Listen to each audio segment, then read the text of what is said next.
vraies voix Sud Radio. Et Clément Barguin est avec nous et c'est une nouveauté depuis quelques jours. L'assurance maladie vous envoie désormais un mail lorsqu'une dépense de santé est prise en charge, Clément. Oui, un mail qui vous invite à consulter votre compte Amélie avec comme premier objectif informer sans culpabiliser les assurés, car le tiers payant généralisé crée parfois l'illusion de gratuité totale. Résultat, personne ne regarde vraiment ces relevés et les anomalies passent inaperçues, souvent dans l'indifférence générale. Alors il y a aussi un autre objectif, lutter contre la fraude à l'assurance maladie qui a atteint 628 millions d'euros en 2024. C'est une hausse de 35% par rapport à l'année précédente.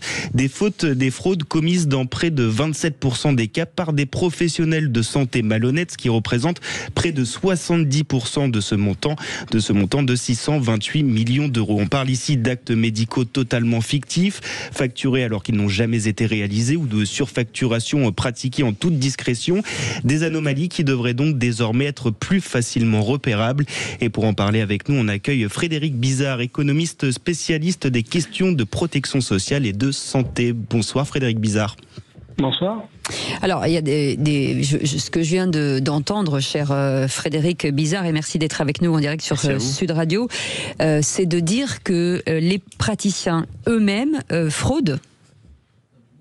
Oui, mais ça, vous savez, la malveillance fait partie de l'être humain depuis l'Antiquité et que ça ne changera pas malheureusement. Donc les professionnels de santé sont des êtres humains dont une ultra-minorité fraude, mais il y a 99% et même plus de professionnels de santé qui sont parfaitement honnêtes. Ce qui est un des problèmes de cette mesure dont vous parlez, qui globalement, on peut dire a priori, va dans le bon sens, parce que rendre le citoyen vigie du bon usage de l'argent public, globalement, on peut être que d'accord. Sauf que là, c'est présenté sous une forme de lutte contre la fraude et non pas de prise de conscience que lorsqu'on consomme, même si c'est remboursé intégralement, on doit savoir ce que l'on consomme, ce que ça coûte, etc. Et là, c'est dit, il faut pour lutter contre la fraude. C'est-à-dire que vous, citoyens, méfiez-vous du médecin ou du kinésithérapeute que vous avez visité parce que peut-être qu'il a fraudé, allez vérifier. C'est ce qui est, à mon avis, encore une fois, plus instillé de la défiance que de la confiance. Absolument. La deuxième chose, c'est que ça fait un peu délation, vous savez, et on compte sur vous pour... Bon. La deuxième chose, c'est que cette mesure montre une forme d'archaïsme technologique, puisque vous voyez le processus. On vous envoie des mails, il faut que vous vous connectiez sur un compte Amélie, qui est un compte 1.0, c'était les sites internet qu'on faisait il y a 20 ans. Enfin, aujourd'hui, vous êtes sur des notifications, vous devrez avoir une appli où, lorsque vous consommez des dépenses de santé, eh bien, vous recevez une notification, et si vous voulez aller regarder, vous allez regarder. Vous dites oui ou non, comme fait Apple, par exemple. Voilà, c'est ça. Enfin, faut vivre avec son temps, mais en fait, l'assurance... Et c'est une des causes profondes de la fraude, c'est que quand vous avez des prescriptions encore sur papier, des attestations de remboursement encore sur papier, tout ça favorise la fraude.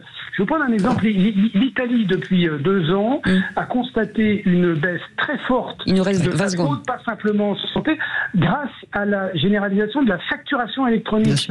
C'est-à-dire que donc, vous voyez que donc il faut un peu vérifier. Et dernier point, allons à la racine du mal. Supprimons le tiers payant généralisé. Il faut du tiers payant lorsqu'il y a un remboursement intégral, mais qui ne doit pas être généralisé à tous les Français. Et supprimons le 100%, le zéro reste à charge pour les lunettes, pour les prothèses dentaires. On a vu une nouvelle offre très financiarisée apparaître avec ce zéro reste à charge, qui était une offre largement frauduleuse. Merci en tout cas de vos explications, Frédéric Bizard. Merci, économiste spécialiste des questions de protection sociale et de santé. Merci beaucoup, Clément Barguin. Et tout de suite, et si vous